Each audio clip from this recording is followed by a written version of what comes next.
Good morning students. I am continuing your chapter number 14 sources of energy. तो हम last time कर रहे थे कि हम हमारी क्लास के अंदर या होम पे कैसे जो हमारी इलेक्ट्रिसिटी उसका प्रोडक्शन कर सकते हैं। देखिए कैसे कर सकते हैं कि अगर हमारे पास एक प्रेशर कुकर है, उसको हम हीट दे रहे हैं, ठीक है, उसकी जो विसल है उसकी जगह पे एक पाइप लीजिए और उस पाइप को कनेक्ट कर दीजिए एक टरबाइन शेप्ड, या फिर ये टेनिस बॉल उन्होंने फिट की है मेटल शीट्स के साथ, ठीक है, ये टेनिस बॉल थी और यहाँ पे मेटल शीट्स ले ली उसके साथ फिट की है, ठीक है। या फिर एक टरबाइन जो है वो कर दीजिए और उस टरबाइन को डायनेमो के साथ कनेक्ट कीजिए और वहाँ से क्या प्रोड्यूस हो जाएगी, इलेक्ट्रिसिटी प्रोड्यूस हो जाएगी, ठीक है।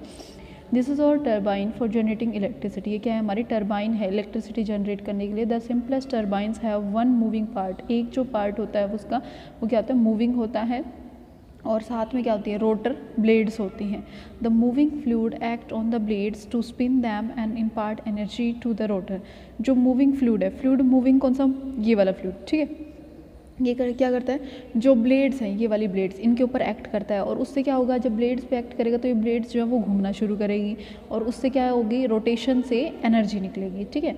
Thus we see that basically we need to move the fan. और इसी वजह से हम क्या देखते हैं कि हमें उस फैन को मूव करने की ज़रूरत है। The rotor blade with speed which would turn the shaft of dynamo and convert the mechanical energy into electrical energy। और ये जो मैकेनिकल एनर्जी यहाँ पर प्रोड्यूस हो रही है उसको ये डायनमो क्या करेगा, mechanical to electrical energy convert कर देगा। The form of energy which has come a necessity in today's scenario. और इलेक्ट्रिकल एनर्जी क्या है, जो आजकल सबसे ज़्यादा ज़रूरी है, आज की लाइफ में सबसे ज़्यादा ज़रूरी है, वो है इलेक्ट्रिकल एनर्जी, ठीक है।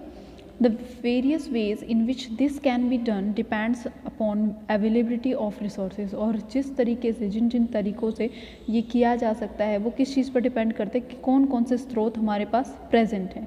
We will see how various sources of energy can be harnessed to run the turbine and generate electricity in the following sections। कहते हैं कि we will see, हम ये देखते हैं कि how various sources किस तरीके से जो एनर्जी है, ऊर्जा है, उसके अलग अलग स्रोत जो हैं उनको harness to run the turbine, उनका यूज़ किया जा सकता है इस टरबाइन को मूव करने के लिए और इलेक्ट्रिसिटी को जनरेट करने के लिए, इलेक्ट्रिसिटी बनाने के लिए। तो देखिए सबसे पहले क्या है, फर्स्ट है thermal power plant. Large amount of fossil fuels are burned every day in power stations to heat up water to produce steam which further runs the turbine to generate electricity। कहता है कि बहुत ज़्यादा amount में जो fossil fuel है, fossil fuel में क्या आ रहा है हमारा, कोल, पेट्रोल, डीजल, ये सब, ठीक है, उन फॉसिल फ्यूल को बर्न किया जाता है। वो क्यों जलाया जा रहा है उनको, ताकि हम क्या कर सकें, पानी को हीटअप कर सके। पानी को हीट मतलब उसकी स्टीम बना रहे हैं, मतलब उबलता हुआ पानी, ठीक है। और वो उबलता हुआ जो पानी होता है, जो गर्म पानी होता है, उसको किस पर डाला जाता है, फिर टरबाइन पर डाला जाता है। और जब टरबाइन घूमती है उस गर्म पानी से तो क्या प्रोड्यूस होती है, electricity. The transmission of electricity is more efficient than transporting coal और petroleum over the same distance. जो ट्रांसमिशन है, मतलब इलेक्ट्रिसिटी जो ट्रांसफ़र हो रही है, is more efficient than transporting coal और petrol over the same distance. Electricity का जो ट्रांसमिशन है, मतलब इलेक्ट्रिसिटी का जो पहुंचाना है, उसका जो ट्रांसफ़र होता है, वो कोल और पेट्रोल को उसी स्थान तक, जितने स्थान तक इलेक्ट्रिसिटी पहुंचाई जा रही है उतने स्थान तक कोल और पेट्रोल का पहुंचाना ज़्यादा ज़रूरी होता है।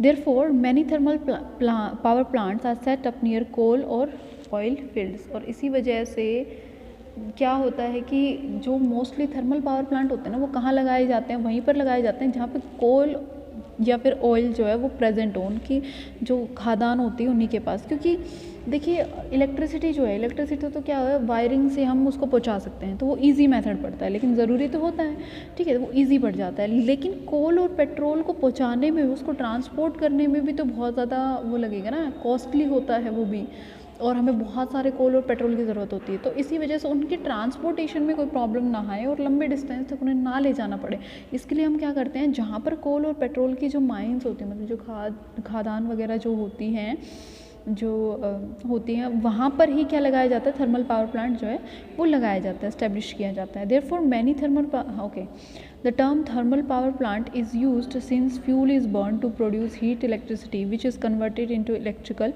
energy। कहते हैं the thermal power plant जो थर्मल पावर प्लांट होते हैं use since fuel is burned, वो तब से यूज़ किए जा रहे हैं जब से फ्यूल मतलब ईंधन जो है उसका जलना शुरू हुआ है टू प्रोड्यूस हीट एनर्जी। क्या ऊर्जा निकालने के लिए, गर्म ऊर्जा जो होती है, हीट एनर्जी जो होती है उसको निकालने के लिए जब से उसको जलना शुरू हुआ है तब से थर्मल पावर प्लांट है उनका यूज़ हो रहा है, which is converted into electrical energy. और ये जो हीट एनर्जी होती है वो किस में कन्वर्ट कर दी जाती है, इलेक्ट्रिकल एनर्जी में कन्वर्ट कर दी जाती है। नेक्स्ट आता है हाइड्रो पावर प्लांट्स। ओके, देखते हैं क्या होता है भाई। Another traditional source of energy was the kinetic energy of flowing water. इसके अलावा जो सोर्स है किसका, एनर्जी का, वो क्या है, काइनेटिक एनर्जी। अगर कोई चीज़ है वो यहाँ से यहाँ मूव कर रही है ना, दैट मीन्स उसकी जो एनर्जी है, मूविंग एनर्जी, वो कौन सी है, काइनेटिक एनर्जी। अगर वो स्टेबल है उसमें कौन सी एनर्जी है, पोटेंशियल एनर्जी है, ठीक है। और फ्लोइंग वाटर, जो बहता हुआ पानी है उसकी जो काइनेटिक एनर्जी होती है, और the potential energy of water at height, या फिर कोई पानी है जो हाइट पे है मतलब ठहरा हुआ है अभी, उसकी जो पोटेंशियल एनर्जी है वो। Hydro power plants convert the, ये क्या होते हैं, एनर्जी के ट्रेडिशनल सोर्सेज हैं। Hydro power plant convert the potential energy. Hydro power plant जो होते हैं पोटेंशियल एनर्जी को क्या करते हैं, पोटेंशियल एनर्जी मतलब ठहरा हुआ जल, ठहरा हुआ है और हाइट पे है ना, मतलब जैसे झरने होते हैं तो वहाँ पे क्या होता है, वो जो पानी होता है उसकी जो पोटेंशियल एनर्जी होती है उसको क्या किया जाता है, उस पानी को कहाँ गिराया जाता है, उस पानी को ही टरबाइन पे गिरा दिया जाएगा, ठीक है। और फॉलिंग वाटर इनटू इलेक्ट्रिसिटी, उसी को फिर उसको किस में कन्वर्ट कर लिया जाता है, इलेक्ट्रिसिटी में कन्वर्ट कर लिया जाता है। Since there are very few waterfalls, हम जानते हैं कि वाटरफॉल्स बहुत कम है, वाटरफॉल्स मतलब झरने, which could be used as a source of potential energy, जिनको एज पोटेंशियल एनर्जी के स्रोत के रूप में हम यूज़ कर सकते हैं। Hydro power plant are associated with dam, और ये जो हाइड्रो पावर प्लांट होते हैं ये कहाँ पे होते हैं भाई, डैम्स में होते हैं, ठीक है, क्योंकि डैम का जो वाटर होता है वहाँ पर ही टरबाइन छोड़कर और उसके बाद इलेक्ट्रिसिटी का प्रोडक्शन किया जाता है। In the last century a large number of dams were built all over the world. Last century जो पिछली सदी थी उसके अंदर क्या किया गया, बहुत सारे डैम जो है उनको बनाया गया, ठीक है, पूरे विश्व भर में डैम बनाए गए थे। As we can see from quarter of our energy requirement in India is met by hydro power plant. ये कहते हैं क्वार्टर मतलब 1/4, ठीक है, 1/4 जो एनर्जी की रिक्वायरमेंट होती है इंडिया के अंदर वो किससे पूरी की जाती है, हाइड्रो पावर प्लांट से।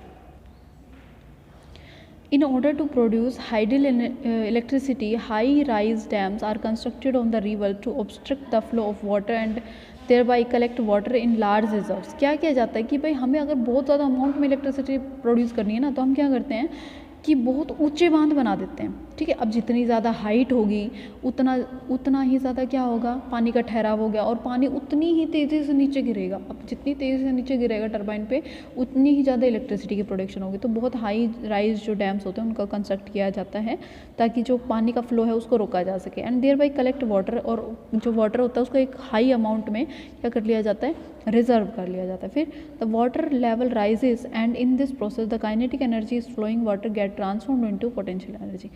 और फिर क्या है, वाटर का लेवल इंक्रीज कर गया तो क्या होगा, पानी जो है उसकी वो स्टार्टिंग में कैसा था, फ्लो कर रहा था, लेकिन अब वो कैसा हो गया है, रुक गया है, बांध बनने से रुक गया ना। तो फिर क्या होगा, उसकी जो काइनेटिक एनर्जी थी वो किस में चेंज हो गई है, अब पोटेंशियल एनर्जी में चेंज हो गई है। The water from the high level in the dam is carried through pipes. और फिर क्या किया जाता है, वो जो डैम में जो क्या होता है, पानी होता है उसको पाइप्स की सहायता से निकाला जाता है टू द टरबाइन तक लेकर जाया जाता है। At the bottom of the dam, जो टरबाइन कहाँ लगी होती है, बॉटम में, डैम के बॉटम में लगी होती है। Since the water in the reserve would be refilled each time it rains. और जो ये पानी होता है ये हर बार भर जाता है, कब, जब भी बारिश होती है ये पानी दोबारा भरता चला जाता है। We would not have to worry about hydro electricity. और इसी वजह से हमें जो हाइड्रो इलेक्ट्रिसिटी है, जो पानी की वजह से जो इलेक्ट्रिसिटी प्रोड्यूस हो रही है उसके बारे में इतना सोचने की ज़रूरत नहीं होती। Sources getting used up the way fossil fuel would get finished one day. लेकिन जिस तरीके से ये जो स्रोत है इनका यूज़ हो रहा है तो एक दिन फॉसल फ्यूल्स जो हैं, जो हमारे कोल पेट्रोल वगैरह हैं, ये जल्दी ही ख़त्म हो जाएंगे। अब देखिए क्या किया जाता है, वाटर रिजर्व किया इधर, ठीक है, वाटर का रिजर्वेशन हो गया। अब वाटर रिजर्व क्या है, यहाँ से पाइप के थ्रू क्या किया जाएगा, उस पाइप के थ्रू यहाँ तक टरबाइन तक लेकर आएंगे, टरबाइन रोटेट करेगी और ये क्या है, इसको रिवर में छोड़ देंगे इस पानी को, और यहाँ पे इलेक्ट्रिसिटी जनरेट हो जाएगी, ठीक है। But construction of big dams have certain problems. लेकिन जो डैम्स जो बनते हैं ना, उनकी भी एक बड़ी प्रॉब्लम होती है एसोसिएटेड विद इट। क्या है भाई, dams can be constructed only in limited number of places, कि डैम भी हर जगह नहीं बना सकते हैं, केवल लिमिटेड जो जगह होती है ना सिर्फ वहाँ पर ही बनाए जा सकते हैं। प्रिफरेबली इन हिली ट्रेन्स, मतलब अधिकतर लिमिटेड जगह पर ही बनाए जा सकते हैं, जो हिली एरियाज़ होते हैं वहाँ पर ही mostly. Larger areas of agriculture land in human habitation are to be sacrificed as they get submerged. Large areas of agriculture land, और ऐसे जगह जहाँ पर बहुत ज़्यादा कृषि योग्य भूमि हो एंड ह्यूमन हैबिटेशन बहुत ज़्यादा आश्रय स्थल हो, वहाँ पर तो बिल्कुल भी नहीं, क्योंकि अगर जो बांध है वो टूटा तो सब कुछ बह जाएगा। ठीक है। Large ecosystem are destroyed when submerged under the water in dams, और मतलब क्या होगा, बहुत ज़्यादा क्या हो जाएगा, इकोसिस्टम जो है वो ख़त्म हो जाएगा डैम्स की वजह से, अगर पानी जो है वो डैम से निकल गया तो। The vegetation which is submerged rot under anaerobic condition and give rise to large amount of methane which is also a greenhouse gas. कहता है कि the vegetation which is submerged rot under anaerobic condition, कि ऐसी vegetation या ऐसी चीज़ें जो कि मतलब बह जाएंगी, किससे, इन वाटर की वजह से, और तो वो क्या करेंगे, उससे क्या होगा, एनाएरोबिक कंडीशन में वो चीज़ें क्या बनाएंगी, मीथेन की प्रोडक्शन करेंगे, मीथेन गैस। ठीक है, CH4 की प्रोडक्शन, और वो क्या होती है, ग्रीन हाउस इफेक्ट गैस होती है। और ग्रीन हाउस तो आपको पता ही है क्या होता है, ग्रीन हाउस की वजह से क्या होता है, ग्लेशियर्स पिघल जाएंगे, फ्लड की कंडीशन आ जाएगी। आई ऑलरेडी टोल्ड यू ना।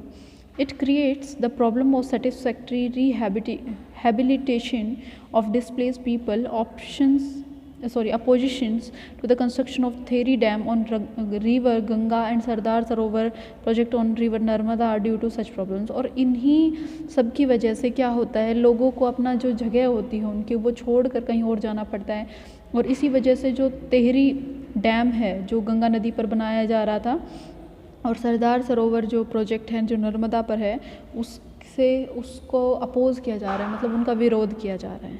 ठीक है। तो ये था हमारे किसके बारे में, जो इलेक्ट्रिसिटी हम वाटर की हेल्प से प्रोड्यूस कर सकते हैं, या हम जो फ्यूल्स की हेल्प से प्रोड्यूस कर सकते हैं उनके बारे में। So that's all for today, thank you.